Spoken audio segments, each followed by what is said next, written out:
Hello guys and welcome back into new brand video. In today's tutorial, I'm going to show you how to map fields in Salesforce. So make sure to watch the video to the end and follow these steps. So now we need just to go to the Objects Manager so we can be able to start mapping fields. So I'm just going to set up from here and then we need to go to Objects Manager. If you cannot find it here, you can search for it from the setup.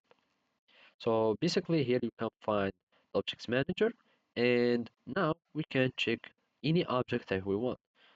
For example, let's go for a lead object. So here we need just to click on the lead object. Now we need to go to the fields in the relationship and as you can see there is already an option of uh, fields mapping and basically you will need just to go map lead fields. And basically that would apply to any object. So let's just go back to the objects manager and we can go, for example, to any other objects and we can go to activity, fields relationship, and you can find some field dependencies so you can start mapping.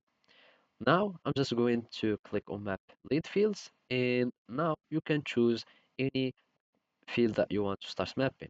For example, we can go to the lead and opportunity fields. So for example, from here in primary or in contact or whatever, you will need to have in primary, we want to have, for example, main competitors. So now you will need to click on save. And whenever you are creating, for example, a field, it will start having these mappings that will be working and you can have as many mapping between some objects depends on the object that you are working on. So basically that's it. Thank you for watching and see you next time.